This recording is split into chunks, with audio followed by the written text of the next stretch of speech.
Hi guys, just do a quick update. Yes, I'm going to talk about the firebox again. So, I said before that I'm going to make a plate, which I've not actually done yet, to fit of this firebox. I've just had the firebox on, so it's steaming. And yet again, obviously the embers have gone out because I was busy out. And although I had a nice bed of embers on it, it's suddenly gone out.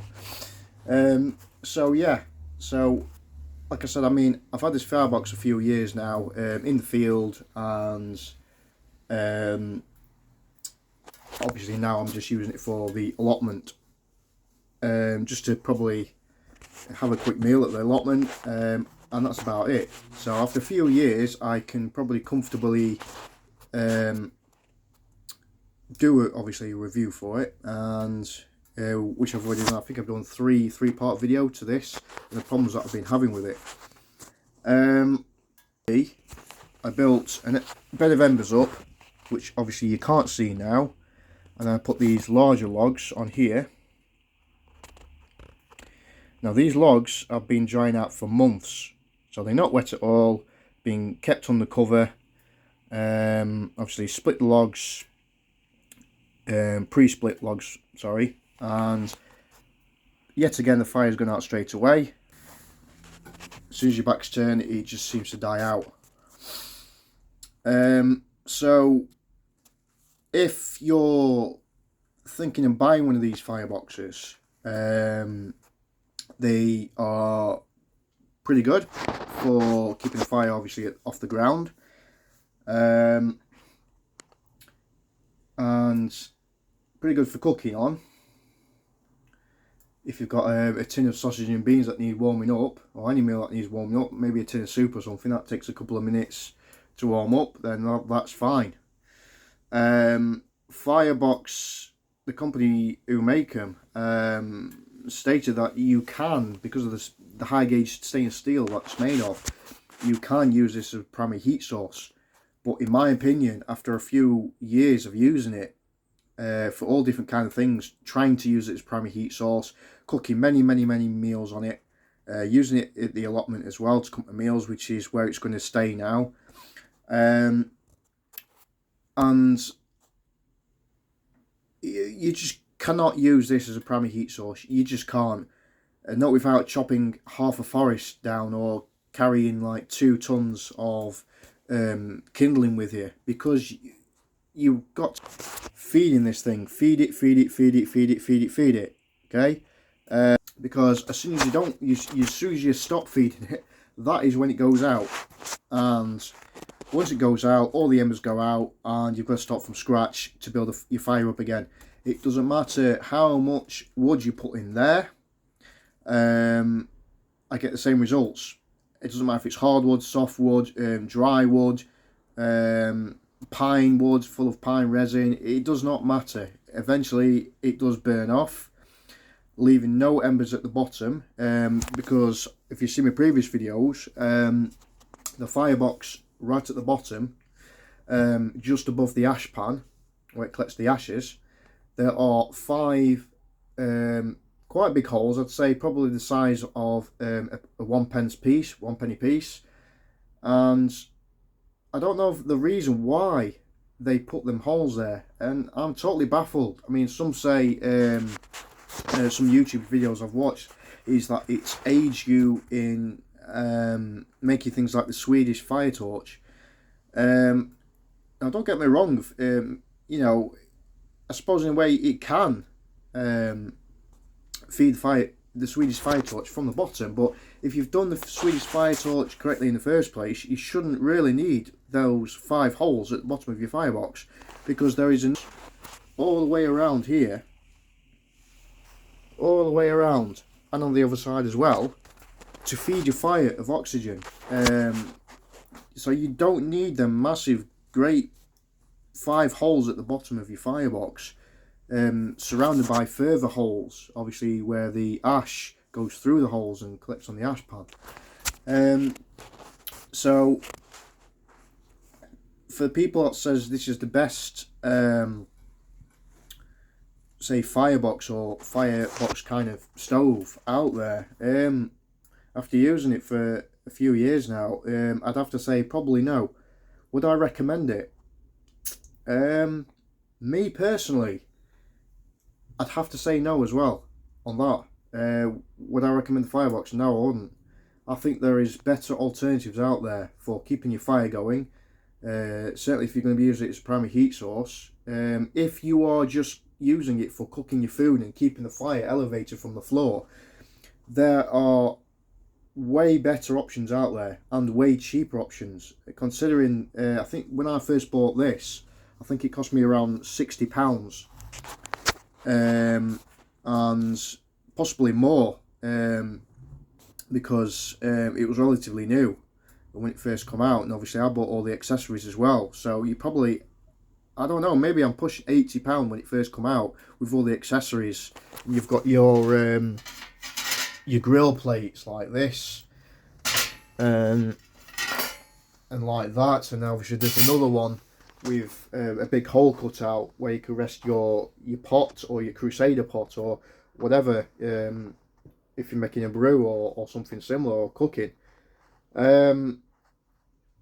And obviously it comes with these little sticks as well, these metal sticks that you can obviously thread through, and use your transient burner at the bottom. And obviously you can free these at the top as well, immediately.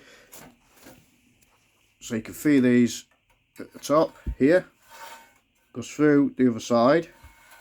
Obviously you can put one on the other side as well, and you can use that as a pot holder to put on top.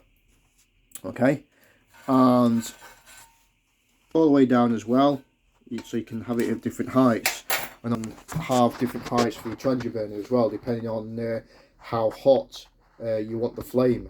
Depends on what you're cooking. But I can now comfortably say, I mean, when it first came out, I thought it was the best thing since sliced bread. But after using it a few years, no, I actually changed my mind. I actually don't anymore. The heat efficiency of the stove is just, to me, it's just non-existent. You know, like I said, you've got to keep feeding it and feeding it and feeding it, and the minute your back's turned to do something else, and it just burns through the wood, and there's no embers at the bottom at all. I can't get an ember at the bottom of this stove. No matter what wood I use, no matter what logs I use, it doesn't matter if it's dry or anything. It's just the embers, because of those holes at the bottom of the firebox. It's not sustaining your embers. Your embers are just dropping through the holes and then hitting the ash pan, and it's immediately just cooling down rapidly. Now, like I said, if you want to have this to cook a meal or something, then yeah, then just go for it. This is the XL version that I've got, which is obviously the largest version, hence why it's called XL. And I think that it's just overrated. It is totally overrated. And the money you pay for this, I can probably honestly say now that I could probably save my money and probably buy something else that's a lot cheaper. And you know, it's just, for me, it's just that one little problem about the embers, just one problem. And if you're having this overnight camping, like I have done a few times, I don't want to be keeping, again, I don't want to repeat myself because I've already said this in the previous videos, I don't want to keep putting stick after stick after stick after stick. I mean, you put it through these holes here, you've got one hole on this side and then one hole on the other side, and that's basically for sticking, just move this log a minute, and that one, and that's basically so you can feed the sticks through that way, and then through the other one there, like that, so that you're feeding sticks through both ends. And when you look inside, the sticks cross over each other, so they're not crashing into each other as you're feeding the sticks through. I mean, things like that, it's a good idea. Not many at the time when this came out thought about that. But to me, I keep shifting the camera, get this out here. For me, I mean, there's one hole right there. Again, it's about the same size as a pence piece, and you've got another one there, and then you've got two more either side there. Okay, there we go. And as well as that, you've got holes all the way around. Woo, lovely ash. Got holes all the way around as well. That drop onto the ash pan here, which obviously, and that's where they went wrong with this stove, I think. You know, your wood burns down, and obviously the wood, when the wood burns down, it creates the ember, which is what you need to either relight that fire or at least keep the fire going. So all you have to do is just like add a stick now and again, and then obviously the embers will catch the dry wood, and then obviously you've got your fire. But this firebox, because of those holes, the embers escape through the holes or hitting the ash pan underneath and cooling down rapidly, and then they just disappear. So to keep them embers there constantly, you've got to constantly feeding that fire dry wood. And you know, if you're going to use this as a primary heat source, like Firebox said that you can, it's just not a good idea. You know, you're never getting any sleep at night, because you know for a fact, because it go out. You know, it's not like an open fire. But again, I don't think nobody's really commenting on some of the videos that I put up. I don't expect really people to comment on my videos, but it would be nice to see if somebody else that has the Firebox XL or the standard Firebox, that's the model below that one, or indeed the Nano Firebox, which they bought out, which I also have. But strangely enough, I've not actually used the Nano box, and I think I'm just afraid of using it because I know it's going to be the same results as this one. Because it's actually, even though it's only about that big, it's still got the same issue. It's still got the holes at the bottom, where your wood's going to fall through the hole, and obviously on the ash pan underneath, and you're just going to have the same problem. So for that reason, I'm probably going to end up selling the mini fire, the Nano Firebox, which is brand new. I've never used it, and it's a good idea because obviously the Nano version of this one, it just all folds up, and it folds up into a little silver case, which is in itself like a stove. It supports the stove, so it stops it from rocking over if there's like strong wind or anything like that, or if you accidentally knock it, which is a good idea. And it also acts obviously as an ash pan as well, which is another good idea. And it all folds up compact. But I can see straight away I'm going to have the same problems with that one as I have with this one. The concept was pretty good, the design's excellent, apart from them holes. If them holes wasn't there at the bottom, I think it would be a lot better. Now, I've not found any steel yet I'm going to use, so as soon as I find out a piece of steel or something, like a metal plate, I'm going to put it at the bottom of the firebox without blocking the other smaller holes where the ash obviously drops through to the bottom.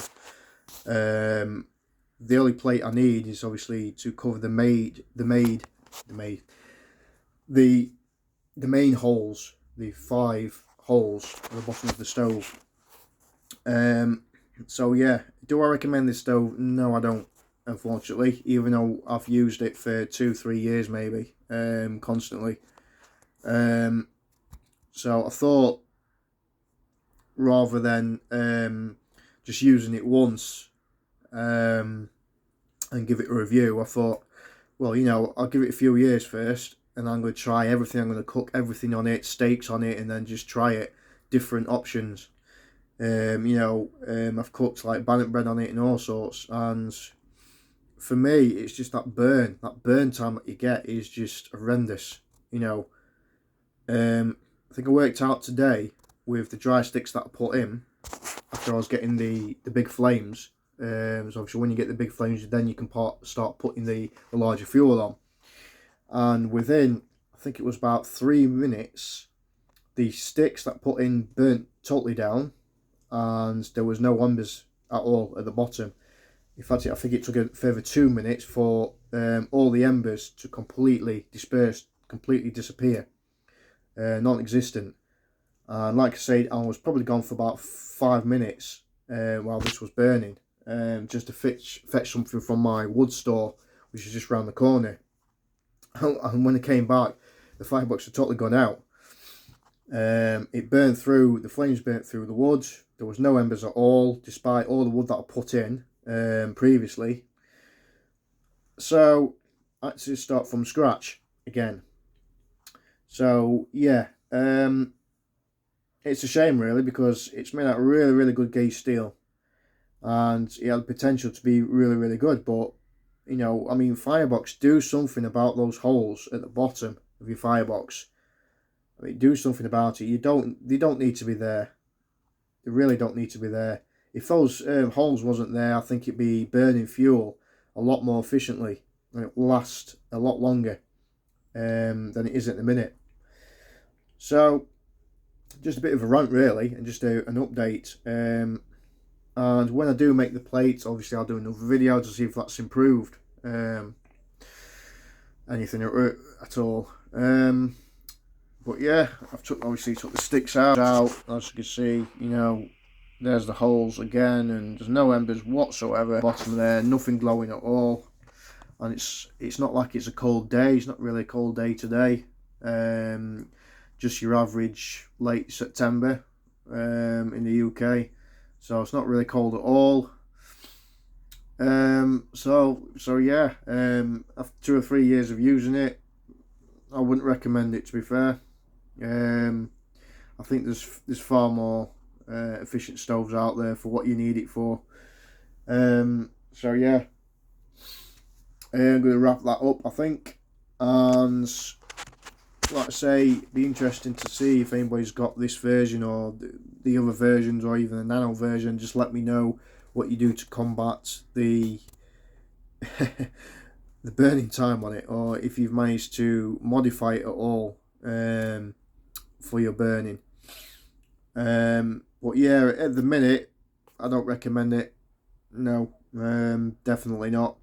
It served its purpose for 2 or 3 years that I've used it, I suppose, but I like my fires to last a lot longer, especially if you're cooking something like bannock bread, that I do quite a lot.